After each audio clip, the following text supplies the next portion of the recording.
Muy buenas noches, amados hermanos. Iniciamos hoy o damos continuación hoy a la lección que habíamos empezado la semana pasada, la lección que tiene que ver con la manera en que las denominaciones leen mal y usan mal las escrituras.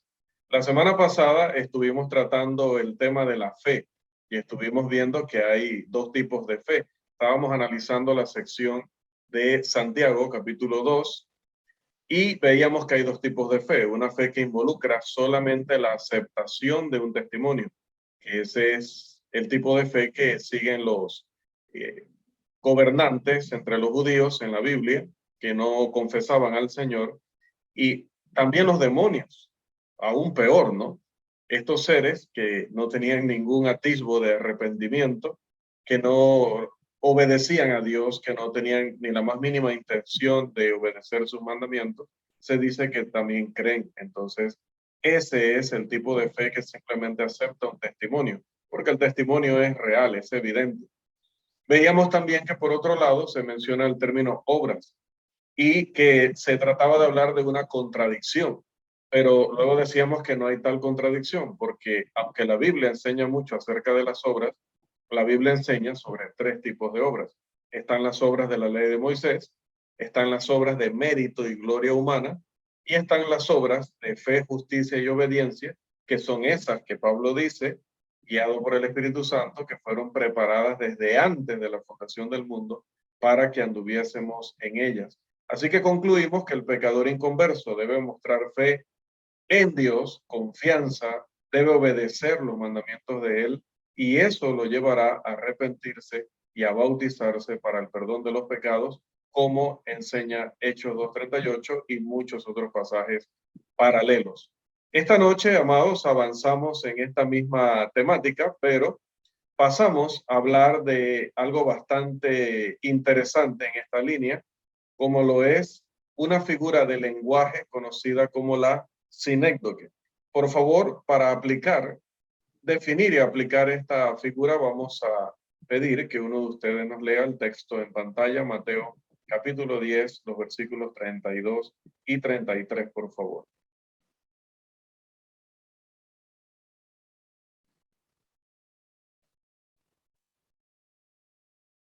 Hermano, veo la mano, pero no veo la persona. Hermano Carlos.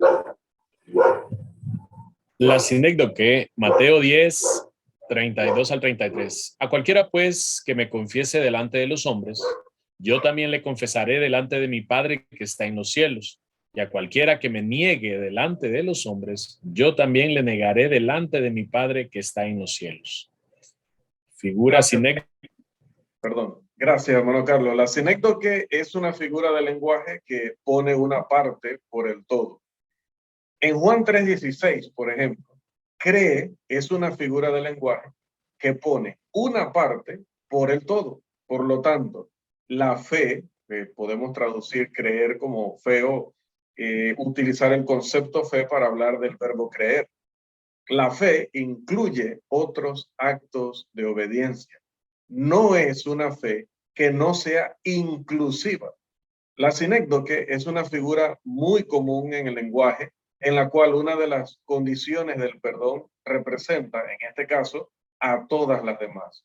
Vamos a considerar, por favor, algunos ejemplos donde en la Biblia se presenta esta situación de la figura literaria de la sinécdoque. Se menciona una parte de un todo y esa parte representa el todo. No es que solamente vale esa parte.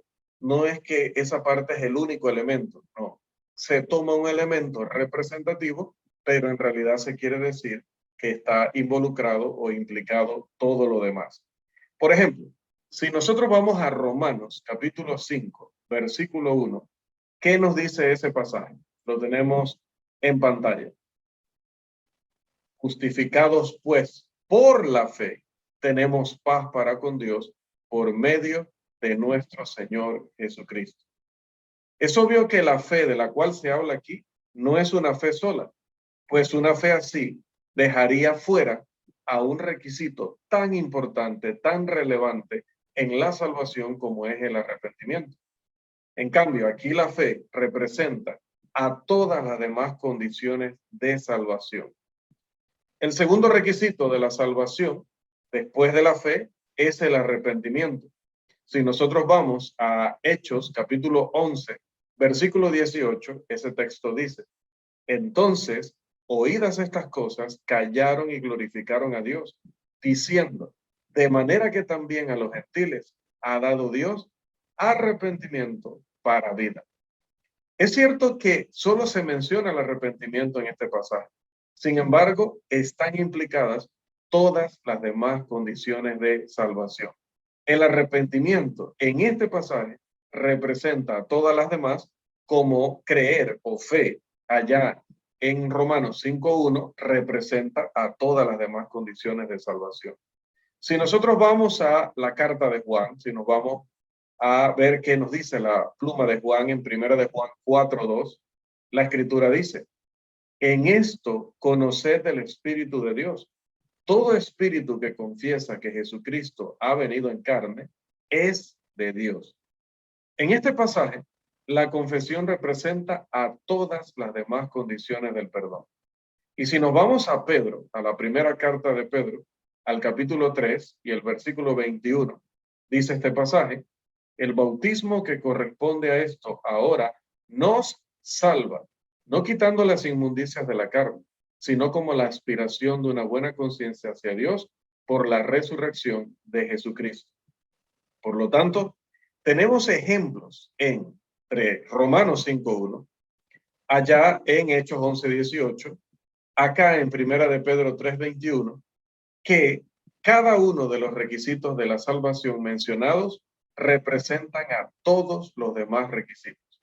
Si yo afirmara que el bautismo solo salva, caería en el mismo error que caen los denominacionales, específicamente los calvinistas, cuando insisten o afirman que la salvación está condicionada únicamente, solamente a la fe. Mostraré que la salvación por fe no es la salvación como la ve el denominacional. La salvación es por fe, pero no es por fe solamente. Ella va siempre acompañada de actos adicionales de obediencia, si es la fe bíblica y la fe que salva. Donde quiera que se menciona el concepto fe en ese contexto y en ese sentido en la Biblia, a menos que se indique lo contrario, la fe mencionada incluye también los actos o los demás actos de obediencia. Consideremos algunos ejemplos de esto. Si nos vamos al capítulo 11, capítulo 11 de Hebreos, un capítulo que conocemos creo que demasiado bien, que hemos citado muchísimas veces en nuestras lecciones, sobre todo en nuestros sermones, vamos a encontrar allí lo que se conoce como el Salón de la Fama de la Inspiración, porque aparecen los grandes justos y santos de Dios del Antiguo Testamento.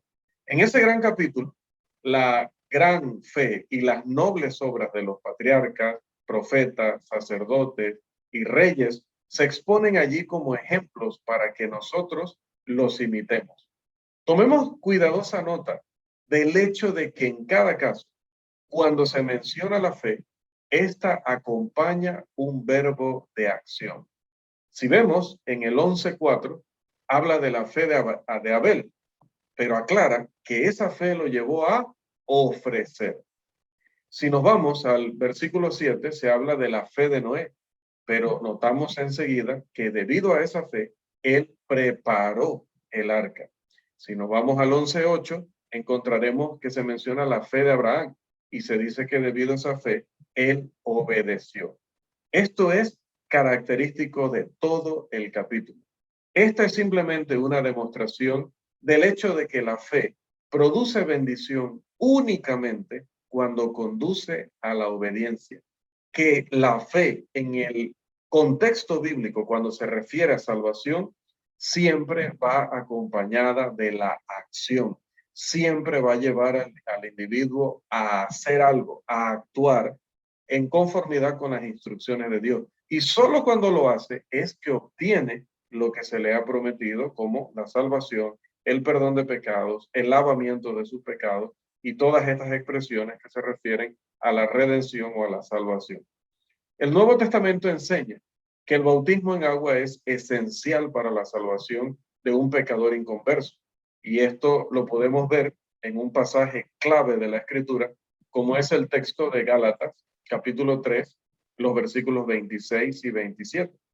Este pasaje dice: pues todos sois hijos de Dios por la fe en Cristo Jesús, porque todos los que habéis sido bautizados en Cristo, de Cristo estáis revestidos. Observemos dos cosas que enseña el Espíritu Santo en este pasaje. Primero, dice, sois hijos de Dios por la fe, pero no dice solo eso. En segundo lugar dice, sois hijos de Dios por la fe, sí, pero en Cristo Jesús. Pablo no dijo, sois hijos de Dios por la fe solamente. Hubiera querido Lutero que dijera así. Tampoco dijo que eran hijos de Dios por la fe fuera de Cristo o aparte de Cristo. No, él no dijo ninguna de estas cosas. Ni que eran hijos de Dios por la fe solamente, ni que eran hijos de Dios por la fe y fuera de Cristo. Entonces, ¿qué fue lo que dijo? Él dijo, sois hijos de Dios por la fe en Cristo Jesús. Él deja claro que ellos debían estar en Cristo Jesús para poder ser hijos de Dios por la fe. Esto localiza la salvación. La salvación está en un lugar específico y ese lugar espiritual es Cristo Jesús.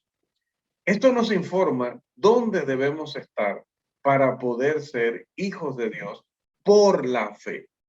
Noten que no dice, sois hijos de Dios por la fe, sin ningún otro acto de obediencia. No dice, sois hijos de Dios por la fe solamente. No dice, sois hijos de Dios por la fe fuera de Cristo. Entonces, ¿qué escribió el apóstol? Sois hijos de Dios por la fe en Cristo Jesús. Por lo tanto, para ser un hijo de Dios por la fe, según Gálatas 3, 26 al 27, debemos estar en Cristo. Es muy significativo, varones, muy importante observar que justo el siguiente versículo, hablando del 27, nos informa cómo alguien llega a estar en Cristo.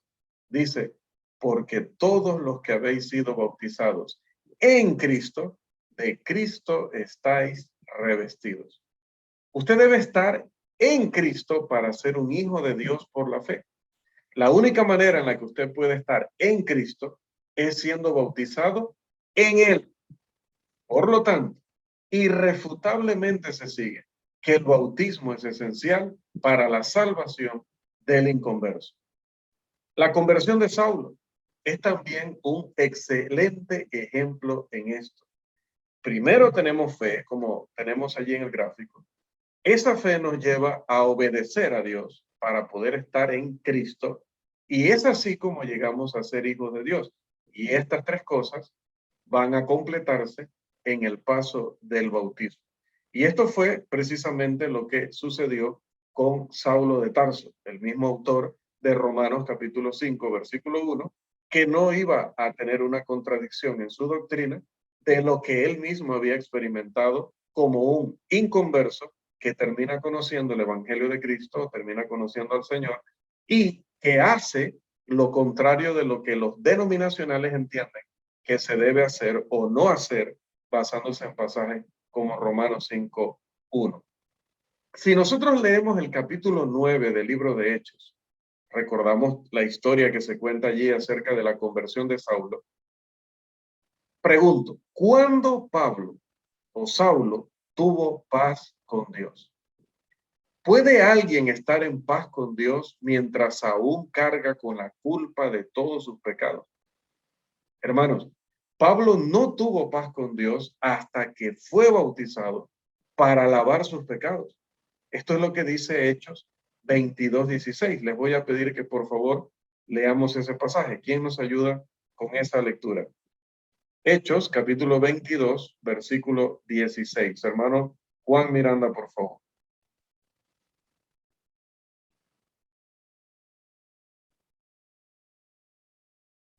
Buenas noches, hermano. Dice Hechos 22:16. Ahora pues, ¿por qué te detienes? Levántate y bautízate y lavas tus pecados, invocando su nombre. Gracias, Juan. Antes de que él fuera bautizado y mientras aún estaba en sus pecados, ¿cómo estaba él? Dice la Escritura que si hablamos físicamente, el hombre estaba ciego. Además, se sentía miserable al punto de que no comía ni bebía. Esto lo dice el versículo 9 de ese capítulo. Sin embargo, tan pronto como conoció el Evangelio, tan pronto como se le predicaron las condiciones de salvación y supo que debía bautizarse para ser salvo de sus pecados, dice la Escritura que se bautizó en Cristo y que sus pecados, como leyó el hermano Juan, fueron lavados. ¿Y qué dice luego los versículos 18 y 19? Que solo entonces él comió.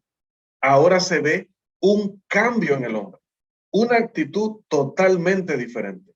¿Cómo nos va a decir a nosotros, un sectario, un denominacional, que la salvación viene solamente por la fe? Fe que de por sí ya tenía Saulo de Tarso cuando se encuentra con Jesús. Jesús le dice lo que le dice y Saulo dice, ¿qué quieres que haga, Señor?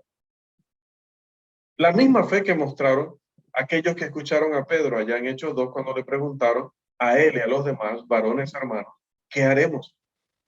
Allí ya estaba la fe. Por lo tanto, Pedro pasa directamente al tema de el arrepentimiento y el bautismo y les dice, arrepiéntanse y bautícense para perdón de pecados. En el caso acá, en un relato todavía mucho más resumido, Ananías le dice, pues bautízate y lava tus pecados invocando su nombre. Se menciona la confesión y se menciona el bautismo. Obviamente era un hombre arrepentido. Era un hombre que ni siquiera quería comer, se sentía indigno, un hombre que había cambiado su mentalidad y precisamente esa es la definición de arrepentimiento. Entonces, si el hombre es salvo en el momento que cree, ¿por qué Saulo no estaba feliz? ¿Por qué Saulo no estaba contento? ¿Por qué Saulo estaba ayunando como una persona que estaba en una profunda aflicción? ¿Por qué no había sido sanado de su ceguera en ese momento? Porque no era un hijo de Dios. A diferencia de lo que dicen los denominacionales, no lo era. En este momento no estaba perdonado, no estaba adoptado como familia de Dios, no estaba en paz con su padre. Hasta que escucha el Evangelio y obedece el Evangelio, vemos a un Saulo de Tarso que se levanta con sus pecados lavados. No lo digo yo, lo dice Ananías por dirección del Espíritu Santo, y un hombre que entonces suspende su ayuno y come. Amados, es muy obvio que solamente después de haber obedecido el Evangelio, incluyendo la fe, el arrepentimiento, la confesión y el bautismo, Saulo de Tarso llegó a sentirse o a saberse salvo, para ser más preciso en el uso de ese verbo. Ahora, recuerda el hecho de que Pedro declara en 1 de Pedro 3:21 que el bautismo nos salva, pero eso no significa que esta es la única condición de salvación y que la salvación es por bautismo solamente y que la fe no es una condición para la salvación. Decir eso sería caer en el mismo error de aquellos que enseñan que debido a que se menciona solamente la fe en cierto pasaje, debe significar que fe es la única condición para la salvación del hombre. Esto es precisamente lo que hacen los denominacionales con respecto al término fe. Tomemos nota de algunos ejemplos en esta misma línea. Por ejemplo, si nosotros nos vamos a las cartas de Juan y le preguntamos a Juan, ¿quién ha nacido de Dios? ¿Quién ha sido engendrado espiritualmente por Dios? Si vamos a primera de Juan 4:7 nos va a decir que todo aquel que ama. Pero si nos vamos a ese mismo libro y ese mismo autor, pero el capítulo 5, versículo 1, pues dice que es todo aquel que cree. Y si nos vamos al 2:23, nos dice que es todo aquel que confiesa, lo cual también reitera en primera de Juan 4:2. Y si nos vamos a primera de Juan 3:24, nos dice que el que permanece en Dios, que tiene que ser simiente de Dios para poder permanecer en él, tiene primero que guardar sus mandamientos. Entonces, ¿quién es el engendrado por Dios o quién es el nacido por Dios? El que ama, el que cree, el que confiesa o el que guarda sus mandamientos. Suponga que yo tomo uno de estos pasajes y excluyo los demás. Y digo que esa sola cosa es la única cosa que hacen los nacidos de Dios. Eso sería una insensatez de mi parte y estarán de acuerdo hasta los denominacionales. Caería en el mismo error de ellos, porque caería en la falacia de hacer citas selectivas, algo que ya estuvimos viendo en este curso previamente. Cuando nosotros hablamos del término fe, no lo podemos tratar de esta manera, porque el término fe es un término comprensivo, no comprensivo de que es muy tierno y se pone en nuestro lugar, no, comprensivo en que abarca muchas cosas más allá del simple creer. En todo lugar donde se menciona la fe como una condición de salvación, esta siempre va a incluir actos de obediencia, siempre.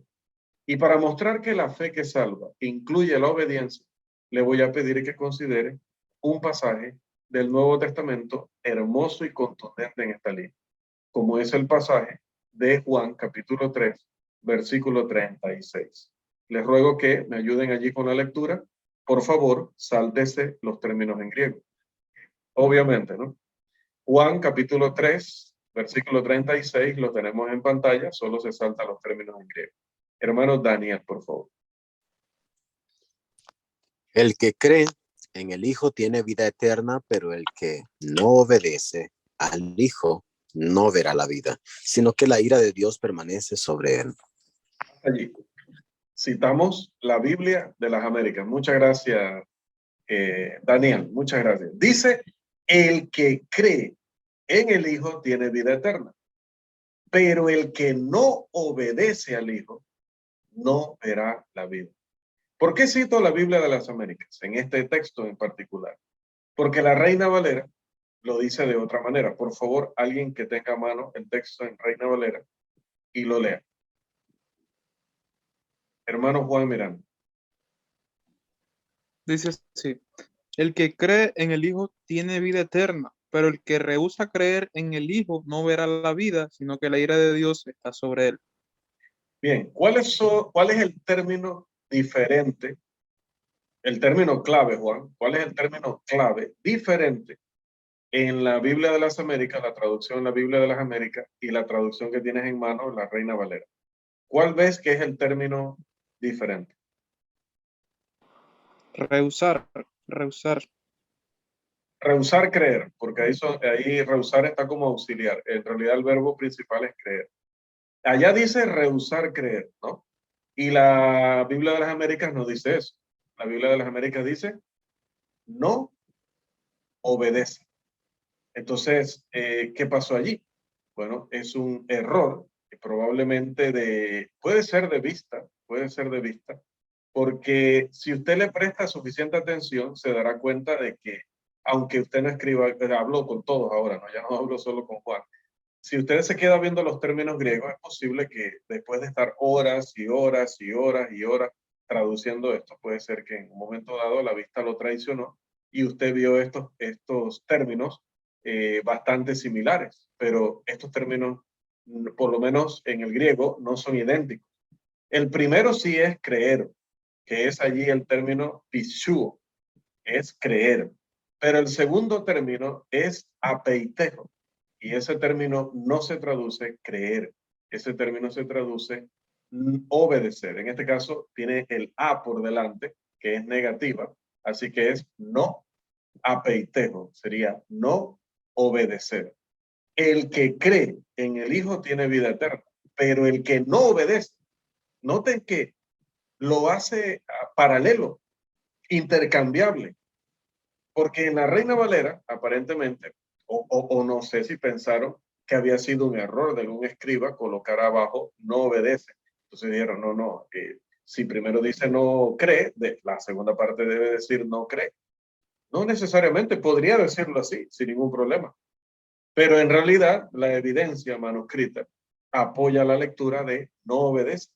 ¿Por qué? Porque Juan en este caso, está simplemente señalando que la fe, bíblica y la obediencia son totalmente compatibles, porque una persona que tiene la fe que salva es una persona que siempre su fe va a estar acompañada de actos de obediencia. El creer de la primera parte del versículo incluye el obedecer de la última parte. Al hombre que solamente cree sin hacer nada más, la Biblia nunca le promete bendición ni salvación. El hombre que cree ya está en posición de ser salvo, pero aún no es salvo. Dice, por ejemplo, el texto de Juan 1:11, a lo suyo vino y los suyos no le recibieron. Ahora, considera el siguiente versículo, el 1:12. Dice, mas a todos los que le recibieron, a los que creen en su nombre, les dio potestad de ser hechos hijos de Dios.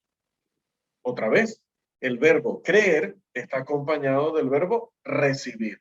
La fe bíblica va acompañada de acción. Una persona que dice que cree, pero no obedece, no tiene una fe bíblica. Tiene una fe al nivel de los gobernantes judíos, una fe al nivel de los demonios. Entonces, según este pasaje, si lo leemos en la Biblia de las Américas o en la Reina Valera de 1960, vemos que el creyente tiene el derecho o la potestad de llegar a ser un hijo de Dios. Note, él cree, pero no es hijo de Dios por creer. Él cree y puede por esa fe o por esa creencia llegar a ser un hijo de Dios. ¿Cuándo lo va a hacer? Cuando obedezca. No lo es simplemente por el hecho de haber creído las palabras de Cristo. Así que la vida viene después de la fe, pero no exactamente en el momento de la fe, sino cuando esa fe se convierte en actos de obediencia. Jesús dijo a ciertos judíos que habían creído en él, en Juan 8:31 y 32, si vosotros permaneciereis en mi palabra, seréis verdaderamente mis discípulos y conoceréis la verdad, y la verdad os hará libres. Obsérvese que estos judíos ya eran creyentes.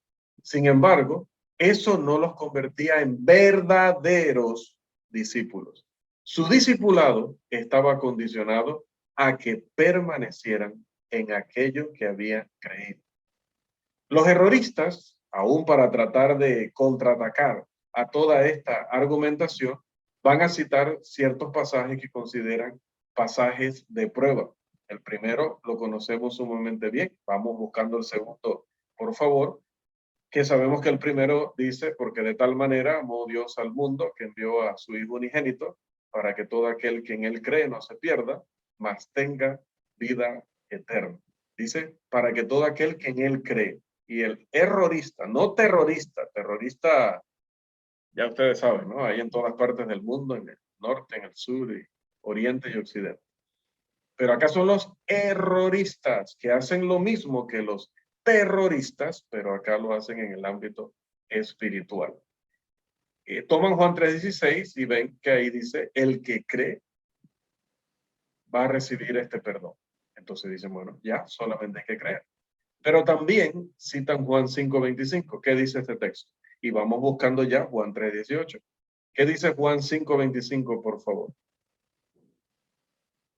¿Quién nos ayuda con esa lectura? Hermano Juan Miranda.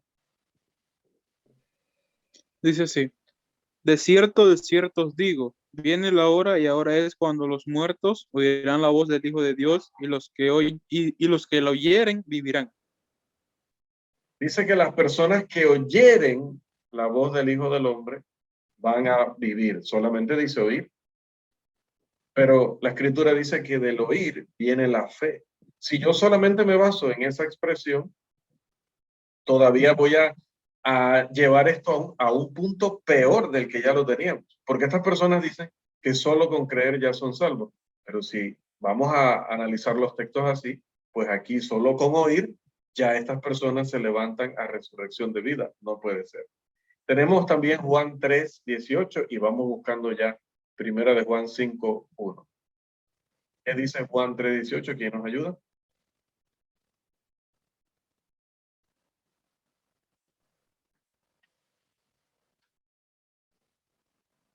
A ver.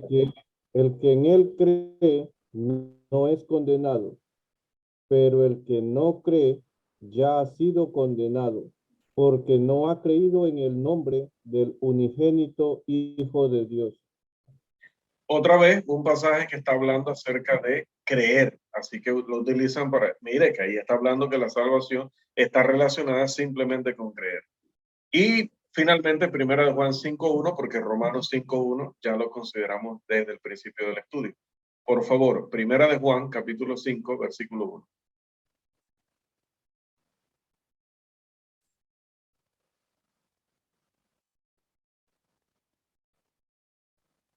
¿Quién nos ayuda, por favor?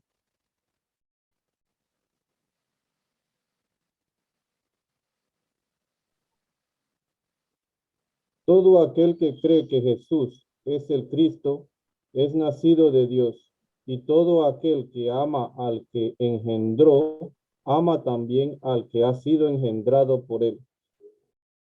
Gracias, hermano Irving. Noten una cosa, o consideren esto. Hay una regla de debate que dice que el que a veces quiere probar demasiado, no termina probando nada. Y aquí probando es de demostrar, ¿no? El que a veces quiere demostrar demasiado, termina no demostrando nada, o no demostrando algo, el que quiera demostrar.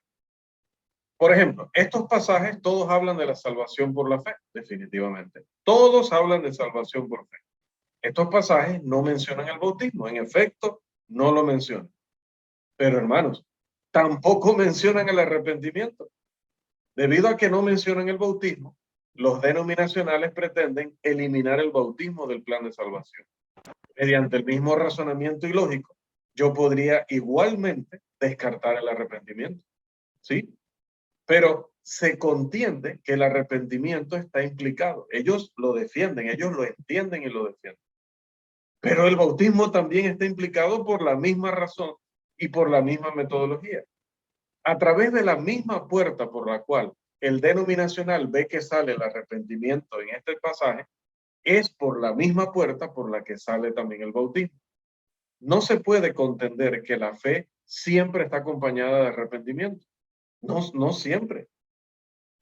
Los gobernantes judíos, como he mencionado una y otra vez, dice que creían en el Señor, pero no pasaban de allí. Vamos por favor a leer ese pasaje en Juan capítulo 12, los versículos 41 y 42.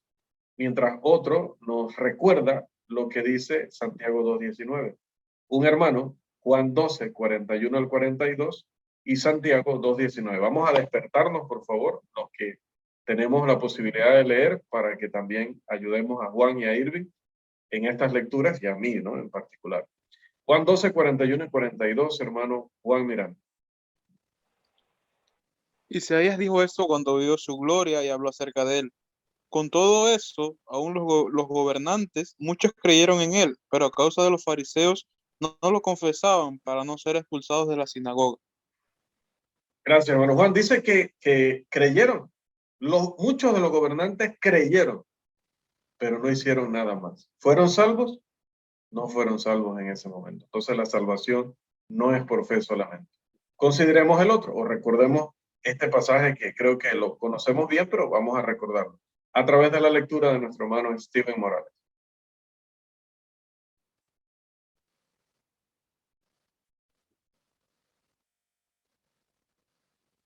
A ver, Steven. Está silenciado.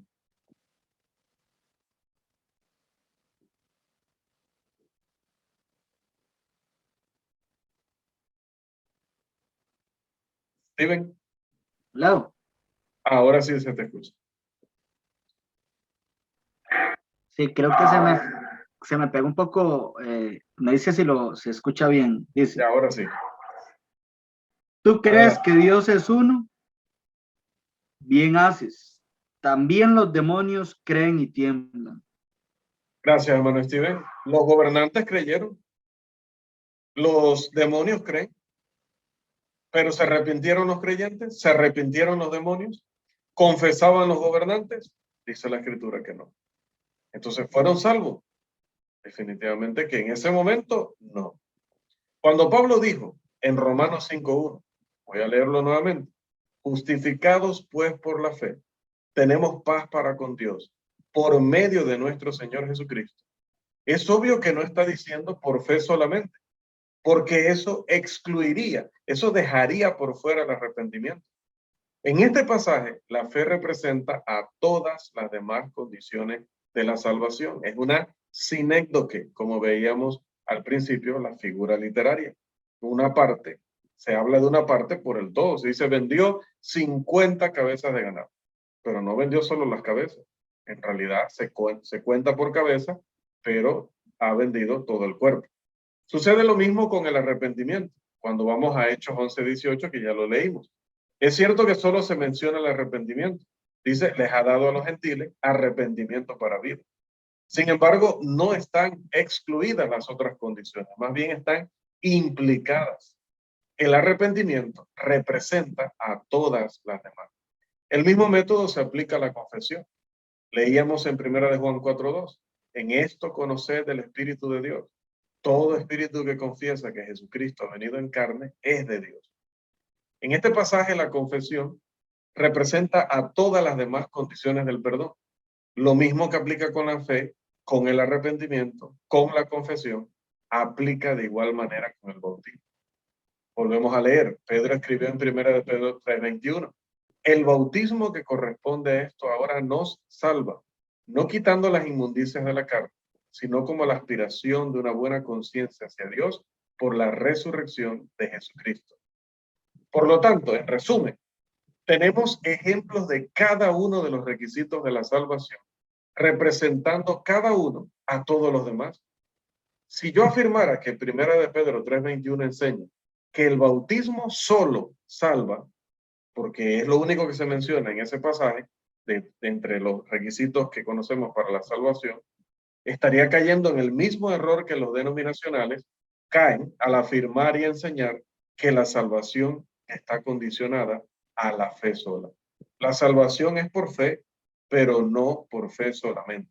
Esa doctrina de la fe solamente es una doctrina denominacional, es una doctrina de invención humana, es una doctrina de demonios, una doctrina que no va a salvar a nadie que la crea y la defienda y la enseñe. Recuerde Juan 12:42-43, manténgalo siempre presente cuando se discuten estos asuntos. Con todo eso, aún de los gobernantes, muchos creyeron en él, pero a causa de los fariseos no lo confesaban. Se dice que estas personas creían en él, pero ellos no confesaban su fe. Recordemos que aquellos que no confiesen a Cristo, ¿qué va a pasar? Volvemos al pasaje de Mateo 10:32 y 33, que lo tenemos al principio de nuestras exposiciones. Dice este pasaje, a cualquiera pues que me confiese delante de los hombres, yo también le confesaré delante de mi Padre que está en los cielos. Y a cualquiera que me niegue delante de los hombres, yo también le negaré delante de mi Padre que está en los cielos. Allí vemos qué pasa con las personas como estos señores que creían en Jesús, pero que no le confesaban o no le reconocían. Y la razón que dice el texto por la cual no le confesaban era que amaban más la gloria de los hombres que la gloria de Dios. Ellos no amaban a Dios lo suficiente como para confesarlo y por consiguiente se quedaron como creyentes nada más, fe solamente. Pero el que solamente tiene fe, ¿qué aprendimos en Santiago? Tiene una fe muerta, tiene una fe inútil, tiene una fe que no produce. Para Dios está muerta. Esa fe nunca le va a poder salvar. Al contrario, esa fe lo pone en condenación. ¿Sí? Decíamos que hay dos tipos de fe. La primera fe, que simplemente es reconocer un testimonio, pero sin hacer más nada, te va a traer la condenación. Vamos por favor a un texto de 1 de Corintios, capítulo 16, versículo 22, y veamos lo serio que va a suceder con estas personas que simplemente creen, pero no aman al Señor. Porque si tú amas al Señor, vas a guardar sus mandamientos. Y sus mandamientos involucran arrepentirte, confesar y bautizarte si eres un pecador inconverso. 1 de Corintios 16, 22, ¿qué dice? El que no amare al Señor Jesucristo sea anatema. El Señor viene. Gracias, hermano Juan. Estos señores eran creyentes, pero eran creyentes perdidos. Así que los que quieran seguir pensando que solamente a través de la fe pueden entrar al reino de los cielos, pueden esperar el juicio final y creer que les van a decir, bien, buen siervo y fiel, entra al gozo de tu Señor, están terriblemente equivocados. Amados, último ejemplo de esta lección, ya para cerrar la lección número 9 de nuestro curso. El famoso caso, no es de Benjamin Button, del ladrón en la cruz. Vamos, por favor, a Lucas, capítulo 23, y vamos a hacer esa lectura. Hermano Carlos, ¿me ayuda con esa lectura, por favor? Lucas, capítulo 23. ¿Qué está pasando? Ya sé por aquí. Listo. Lucas 23, 43. Ajá. Entonces él dijo, en verdad te digo, hoy estarás conmigo en el paraíso. Vamos a leer también el contexto, Carlos, ¿Está bien? para ubicarnos. Vamos a leer desde el 39 y terminamos con el 43, por favor. Muy bien. Y uno de los malhechores que estaban colgados allí le lanzaba insultos diciendo, ¿no eres tú el Cristo? Sálvate a ti mismo y a nosotros. Pero el otro le contestó y reprendiéndole dijo, ¿ni siquiera temes tú a Dios a pesar de que estás bajo la misma condena? Y nosotros, a la verdad, justamente porque recibimos lo que merecemos por nuestros hechos, pero este nada malo ha hecho. Y decía, Jesús, acuérdate de mí cuando vengas en tu reino. Entonces él le dijo, en verdad te digo, hoy estarás conmigo en el paraíso. Amén. Muchas gracias. Ahora sí tenemos el contexto, tenemos la ocasión, tenemos las palabras que él dijo primero y finalmente tenemos la respuesta de Jesús. Aunque los años, o a través de los años, perdón, ha habido quienes niegan la necesidad del bautismo y que para responder a nuestros argumentos, a los argumentos de la Biblia, de la palabra, respecto a este tema, pues siempre traen a colación el famoso caso del ladrón en la cruz para poner a un lado, para descartar el bautismo como necesario para la salvación. Cuando nosotros citamos las palabras de nuestro Señor de Marcos 16:16, el que creyere y fuere bautizado será salvo, ellos siempre salen con la pregunta, ¿y qué pasó con el ladrón en la cruz? Y obviamente sabemos lo que ellos quieren decir, lo que tienen en mente cuando preguntan esto, ¿no? ¿Qué pasa con el ladrón en la cruz? Ellos siempre dicen, él no fue bautizado. Y yo les respondo, generalmente les respondo, y amigo, ¿cómo usted sabe que ese hombre no fue bautizado?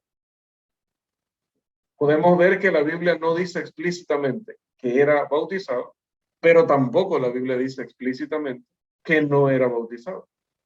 Sin embargo, si analizamos los textos bíblicos, encontraremos muchas razones para suponer con bastante certeza, estoy contradiciéndome, para suponer con bastantes elementos, con suficientes elementos para hacer una explicación razonada, aceptable, que este hombre tuvo que haber sido bautizado. Vamos por favor a Mateo capítulo 3, los versículos 5 y 6. Hebreos capítulo 3, los versículos 5 y 6, por favor. ¿Quién nos ayuda con esa lectura? Mateo 3, 5 y 6.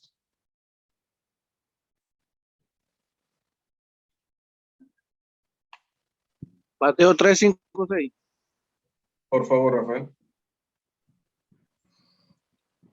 Y salía a él Jerusalén y toda Judea y toda la provincia alrededor del Jordán. Y eran bautizados por él en el Jordán confesando sus pecados.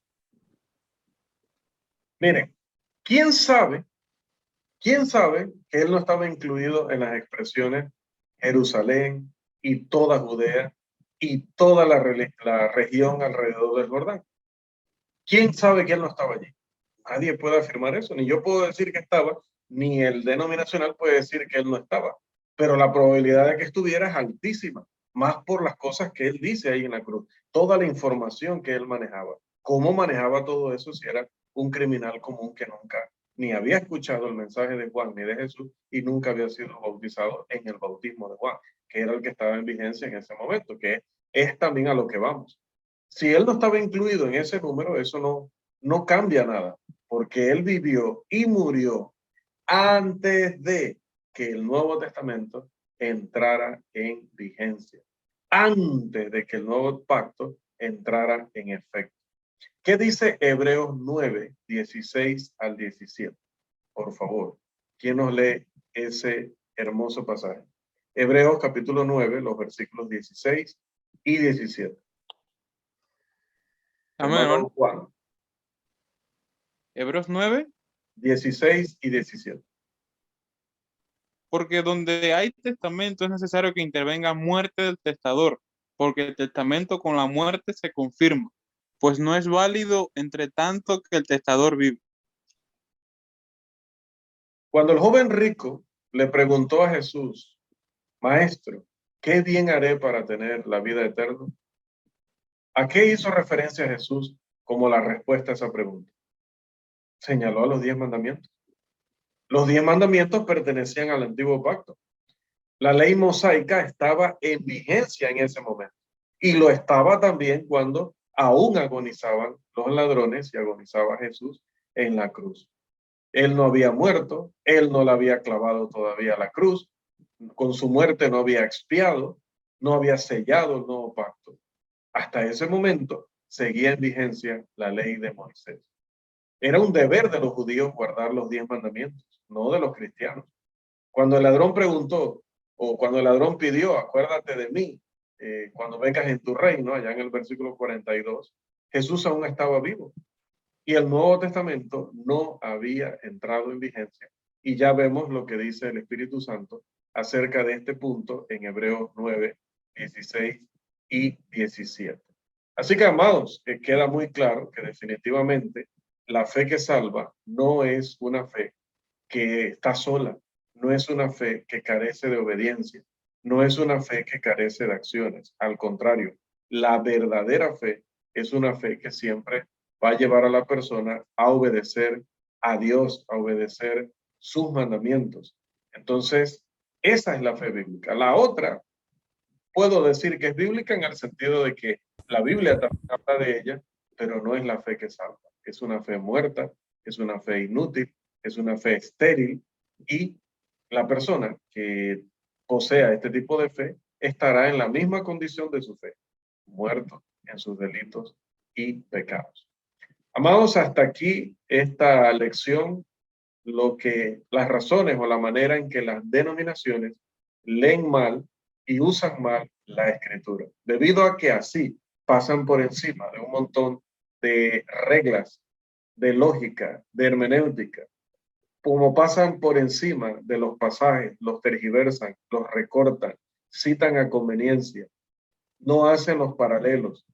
Al final terminan enseñando lo que quieren. ¿Cómo entonces no va a haber en el mundo supuestos distintos métodos de interpretación que no son métodos de interpretación, son métodos de tergiversación? La verdadera interpretación es cuando yo me preocupo de buscar el mensaje auténtico, original, que el autor estaba, a través obviamente del Espíritu Santo, dando a la hermandad.